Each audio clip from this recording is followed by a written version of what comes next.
ಹಿಂದೆ ಯಾರಾದ್ರೂ ಇದ್ದಾರಾ ನಿಜವಾಗ್ಲೂ ಏನು? ಖಂಡಿತ ಖಂಡಿತ. ನೋಡಿ, ಈಗ ಬಿಜೆಪಿಯವರು ಇದು ಸರ್ವೇ ಸಾಮಾನ್ಯ. ಯಾವೊಂದು ಪಕ್ಷದ ವಿರುದ್ಧ, ಯಾವೊಂದು ಪಕ್ಷದ ಮಂತ್ರಿಗಳ ವಿರುದ್ಧ ಆಗ್ಲಿ ಅಥವಾ ಶಾಸಕರಾಗ್ಲಿ ಅಥವಾ ಸಚಿವರ ವಿರುದ್ಧ ಆಗ್ಲಿ ಈ ರೀತಿಯ ಒಂದು ಆರೋಪಗಳು ಕೇಳಿ ಬಂದಾಗ ಇದು ವಿರೋಧ ಪಕ್ಷದವರು ಮಾಡಿಸ್ತಿದ್ದಾರೆ ಇವರ ಹುನ್ನಾರ ಅಂತ ಹೇಳೋದು ಇದು ಸರ್ವೇ ಸಾಮಾನ್ಯ. ಆದರೆ ತಾವು ಒಂದನ್ನು ಗಮನಿಸಬೇಕು ನೋಡಿ, ಈ ಕಾಂಗ್ರೆಸ್ ಸರ್ಕಾರ ಇವರೇನು ಅಧಿಕಾರಕ್ಕೂ ಬರೋದಕ್ಕೂ ಮುನ್ನ ಕೋವಿಡ್ ಸ್ಕ್ಯಾಮನ್ನು ಹೊರಗೆ ತೆಗಿತೀವಿ, PSI ಸ್ಕ್ಯಾಮನ್ನು ಹೊರಗೆ ತೆಗಿತೀವಿ, ನರ್ಸಿಂಗ್ ಅಪಾಯಿಂಟ್ಮೆಂಟ್ ಸ್ಕ್ಯಾಮಲ್ಲಿ ಏನಾಗಿತ್ತು ಅದನ್ನು ಹೊರಗೆ ತೆಗಿತೀವಿ, ಹತ್ತಾರು ಇನ್ನೊಂದಷ್ಟು ಸ್ಕ್ಯಾಮ್ಗಳನ್ನು ಹೊರಗೆ ತೆಗಿತೀವಿ ಅಂತ ಹೇಳಿ ಅವರು ಏನೋ ಒಂದು ಅಧಿಕಾರಕ್ಕೆ ಬಂದಿರ್ತಾರೆ. ನೋಡಿ, ಯಾವ ಸ್ಕ್ಯಾಮನ್ನು ಬಯಲ್ಗೆಳೆಯೋದಾಗಿದೆ ಅದು ತಮಗೆ ಗೊತ್ತಿದೆ, ಯಾವ ಒಂದು ಹಗರಣ ಕೂಡ ಬಯಲ್ಗೆ ಬಂದಿಲ್ಲ, ಆಯ್ತಲ್ಲ. ಹಾಗಾಗಿ ಈಗ ಬಿಜೆಪಿಯವರು ಅಬ್ರಾಹಂರವರ ಮುಖಾಂತರ ಈ ಒಂದು ಸ್ಕ್ಯಾಮ್ಗಳನ್ನು ಹೊರಗೆ ತೆಗೆಸಿದ್ದಾರೆ ಅನ್ನೋದು ಶುದ್ಧ ಸುಳ್ಳು. ನೋಡಿ, ತಾವು ನಮ್ಮ ಕರ್ನಾಟಕದ ಒಂದು 2 ದಶಕದ ಇತಿಹಾಸವನ್ನು ತಾವು ನೋಡೋದೇ ಆದರೆ ಯಾವ ಸರ್ಕಾರದವರು, ಯಾವ ಸರ್ಕಾರ ಅಧಿಕಾರದಲ್ಲಿ ಇರ್ತದೆ, ಬಿಜೆಪಿ ಸರ್ಕಾರ ಆಗಲಿ ಅಥವಾ ಕಾಂಗ್ರೆಸ್ ಸರ್ಕಾರ ಆಗಲಿ, ಯಾವ ಸರ್ಕಾರದವರನ್ನು ವಿರೋಧ ಪಕ್ಷದ ಸದಸ್ಯರ ಯಾವ ಸ್ಕ್ಯಾಮ್ಗಳನ್ನು ತೆಗೆದಿದ್ದಿಲ್ಲ. ಯಾರೋ ಈ ನಮ್ಮ ಅಬ್ರಾಹಂನಂತ ಕೆಲವೊಂದಷ್ಟು ಖಾಸಗಿ ಫಿರ್ಯಾದುದಾರರೇ ಎಲ್ಲ ಹಗರಣಗಳನ್ನು ಬಯಲ್ಗೆಳೆದಿರುವಂಥದ್ದು. ಅದು ತಾವು ಇತಿಹಾಸವನ್ನು ನೋಡಿದ್ರೆ ತಮಗೆ ಗೊತ್ತಾಗ್ತದೆ. 2 ದಶಕಗಳಿಂದ ಸರ್ಕಾರ ಯಾವುದೇ ತನಿಖೆಗಳನ್ನು ನಡೆಸಿ ಯಾವುದೇ ಸ್ಕ್ಯಾಮ್ಗಳನ್ನು ಬಯಲ್ಗೆಳೆದಿದ್ದು ಇಲ್ವೇ ಇಲ್ಲ. ಇದು ಖಾಸಗಿ ಫಿರ್ಯಾದುದಾರರ ಒಂದು ಶ್ರಮ ಅಂತ ಹೇಳ್ತೀನಿ ನಾನು. ರೈಟ್. ಈ ಹೋರಾಟ, ಈ ರಾಜಕೀಯ ಎಲ್ಲ ಪಕ್ಕಕ್ಕಿಡೋಣ. ಈಗ ಈ ಕಾನೂನಾತ್ಮಕ ಹೋರಾಟದ ಬಗ್ಗೆನೇ ಒಂದಷ್ಟು ಪ್ರಶ್ನೆಗಳಿದೆ. ಪ್ರಮುಖವಾಗಿ ಡೈರೆಕ್ಟ್ ಆಗಿ ರಾಜ್ಯಪಾಲರ ಬಳಿ ಒಂದು ಕನೆಕ್ಷನ್ ಮಿಸ್ಸಿಂಗ್ ಇದೆ, ಜನರಿಗೆ ಅದ್ರ ಬಗ್ಗೆ ಗೊಂದಲ ಇದೆ. TJ ಅಬ್ರಹಂ ಅವರು ನೇರವಾಗಿ ರಾಜ್ಯಪಾಲರನ್ನೇ ಅಪ್ರೋಚ್ ಮಾಡಿದ್ದ ಅಥವಾ ಲೋಕಾಯುಕ್ತದ ಬಳಿ ಹೋಗಿ ನಂತರದಲ್ಲಿ ಹೋಗಿದ್ದ, ಅಥವಾ ಈಗ ಸ್ನೇಹಮಯಿ ಕೃಷ್ಣ ಅವರು ಖಾಸಗಿ ದೂರನ್ನೇನು ಕೋರ್ಟ್ನಲ್ಲಿ ಸಬ್ಮಿಟ್ ಮಾಡಿದ್ದಾರೆ, ಹೀಗೆ ಮಾಡಿದ್ದ? ಎಲ್ಲಿಂದ ಪ್ರಾರಂಭ ಆಯಿತು ಅಬ್ರಹಂ ಅವರ ಹೋರಾಟ? ಮೇಡಮ್ ನೋಡಿ, ಕಾನೂನಾತ್ಮಕವಾಗಿ ಲೀಗಲಿ ಸ್ಪೀಕಿಂಗ್ ಯಾವುದೇ ಫಿರ್ಯಾದುದಾರರು ನ್ಯಾಯಾಲಯವನ್ನು ಡೈರೆಕ್ಟಾಗಿ ಅಪ್ರೋಚ್ ಮಾಡಲಿಕ್ಕೆ ಅವಕಾಶ ಇರೋದಿಲ್ಲ.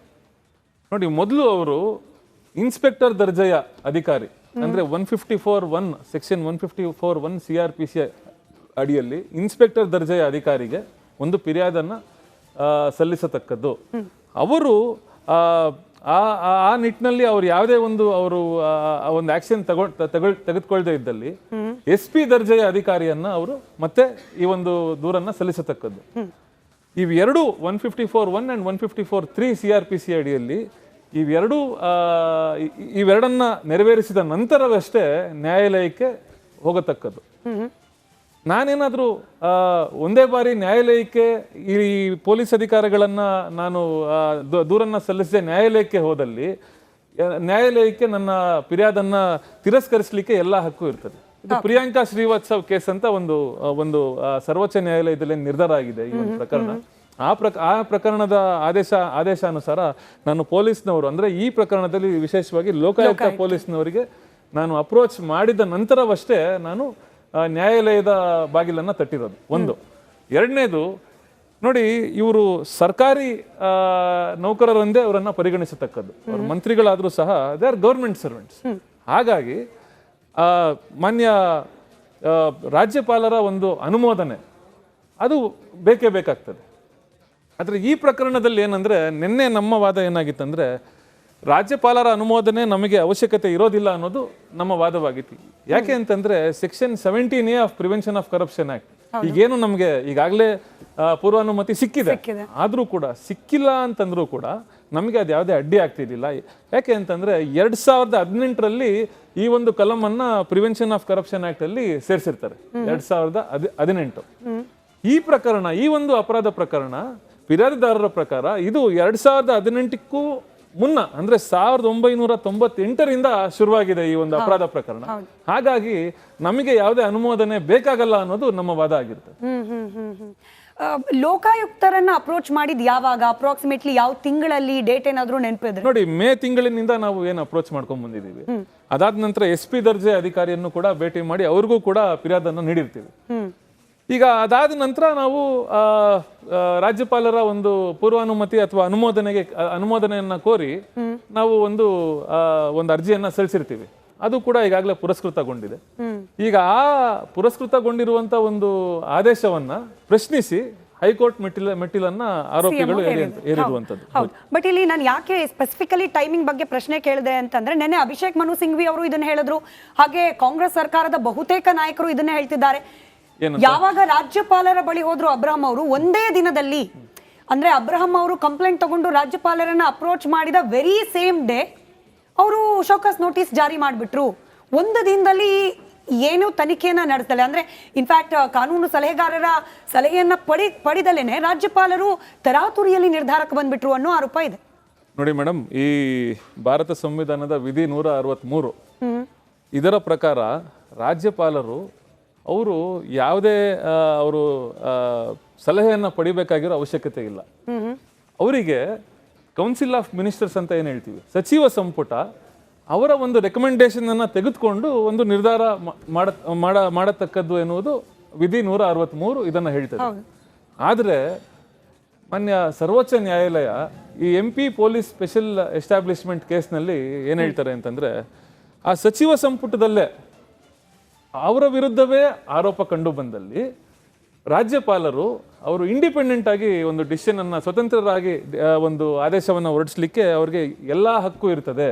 ಸಚಿವ ಸಂಪುಟದಲ್ಲೇ ಸಚಿವರ ವಿರುದ್ಧ ಆರೋಪ ಕಂಡು ಬಂದಲ್ಲಿ ಅವರು ಸಚಿವ ಸಂಪುಟದ ರೆಕಮೆಂಡೇಶನ್ ಅನ್ನ ಕನ್ಸಿಡರ್ ಮಾಡೋ ಅವಶ್ಯಕತೆ ಇರೋದೇ ಇಲ್ಲ. ಈ ಶೋಕಾಸ್ ನೋಟಿಸ್ ನೀಡೋ ಸಂದರ್ಭದಲ್ಲಿ ಅಬ್ರಹಂ ಅವರು ಬಹಳ ತರಾತುರಿಯಲ್ಲಿ ಮಾಡಿದ್ದಾರೆ ಅಂತ ಹೇಳಿ ಅದಕ್ಕೂ ಉತ್ತರ ಕೊಡ್ತೀನಿ. ನೋಡಿ, ಈಗ ತರಾತುರಿ ಅಂದ್ರೆ ಅದನ್ನ ಈಗ ದಿನಗಳುಗಟ್ಲೆ ಇಟ್ಕೊಂಡು ಪುನಃ ಒಂದು ತಿಂಗಳಾದ್ಮೇಲೆ ಆದೇಶ ಮಾಡೋದು ಅದು ಸರಿಯಾದ ಆದೇಶ ಅಂತ ನಾವು ಹೇಳಲಿಕ್ಕೆ ಬರಲ್ಲ. ಆದೇಶ ಅಂತಂದ್ರೆ ಕಾನೂನಾತ್ಮಕವಾಗಿ ಎಲ್ಲ ಅಂಶಗಳನ್ನ ಗಮನಿಸಿ ಅವ್ರು 10 ನಿಮಿಷದಲ್ಲಿ ಆದೇಶ ಮಾಡಿದ್ರು ಅದು it's a valid sanction order ಅಂತ ಅನ್ಸ್ಕೊಳ್ಳುತ್ತೆ. ನಾನು ಎಸ್ ಪೊನ್ನಣ್ಣ ಅವರ ಇಂಟರ್ವ್ಯೂ ಕೂಡ ಮಾಡಿದೆ. ಅವಾಗ ಅವ್ರು ಕೇಳ್ತಾ ಇದ್ದಿದ್ದು, ರಾಜ್ಯಪಾಲರು ಈ ಶೋಕಾಸ್ ನೋಟಿಸ್ ನೀಡೋ ಸಂದರ್ಭದಲ್ಲಿ ಪ್ರೈಮ್ ಫೇಸ್ ಅಂದ್ರೆ ಮೇಲ್ನೋಟಕ್ಕೆ ಇಲ್ಲಿ ತಪ್ಪಾಗಿದೆ ಅನ್ನೋ ರೀತಿಯಲ್ಲಿ ಕಂಡು ಬರ್ತಾ ಇದೆ ಅನ್ನೋ ಪದವನ್ನ ಬಳಸಿದ್ದಾರೆ.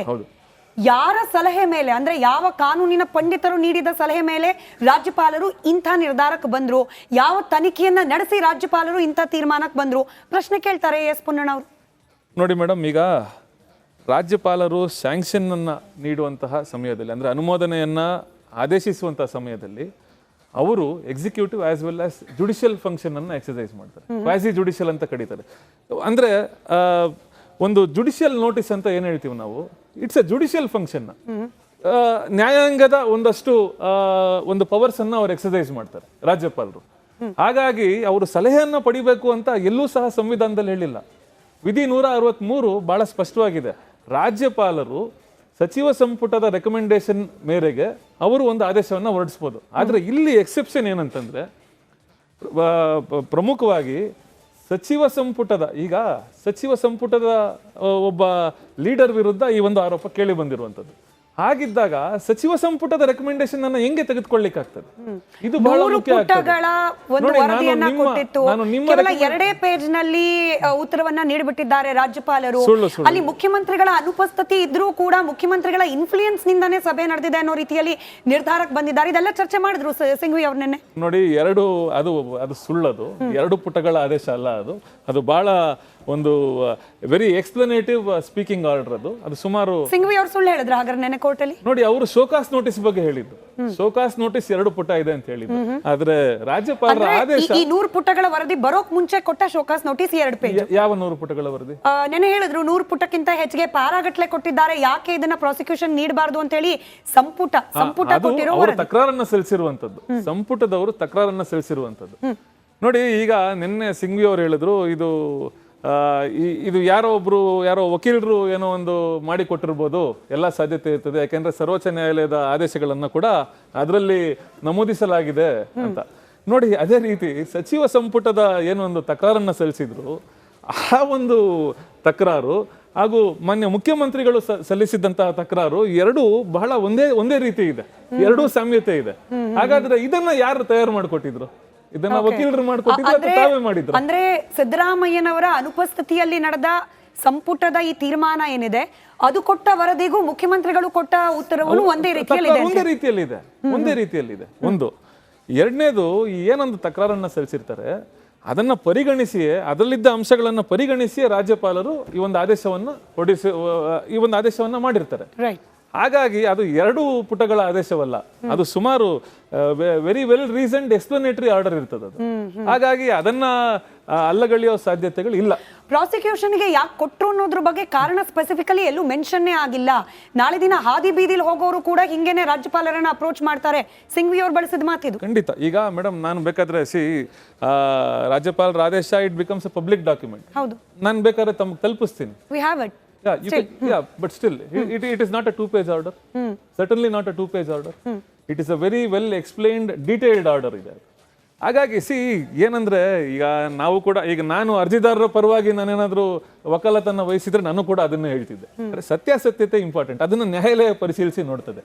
ಹಾಗಾಗಿ ರಾಜ್ಯಪಾಲರು ಯಾವುದನ್ನು ನೋಡ್ದೇನೆ ಮಾಡಿದ್ದಾರೆ, ಅದು ಶುದ್ಧ ಸುಳ್ಳು. ನೋಡಿ, ಅವತ್ತೇ ಮಾಡಿರೋದು ಆದೇಶ ಅಲ್ಲ, ಅವತ್ತು ಈ ಅರ್ಜಿಯನ್ನು ಸಲ್ಲಿಸಿದಂತಹ ದಿನ ಅವತ್ತು ಶೋಕಾಸ್ ನೋಟಿಸನ್ನು ಇಶ್ಯೂ ಕಾರಣ ಕೇಳಿ ಒಂದು ನೋಟಿಸನ್ನು ಇಶ್ಯೂ ಮಾಡ್ತಾರೆ. ನೋಟಿಸ್ ಜಾರಿ ಮಾಡಿದ ನಂತರ ಕೆಲವೊಂದಷ್ಟು ದಿನಗಳ ನಂತರ ಈ ಒಂದು ಆದೇಶವನ್ನು ಹೊರಡಿಸಿರುವಂಥದ್ದು. ಅದು ತರಾತುರಿಯಲ್ಲಿ ಒಂದೇ ದಿನದಲ್ಲಿ ಆದೇಶ ಮಾಡಿಲ್ಲ, ಯಾಕೆಂದ್ರೆ ಎಲ್ಲವೂ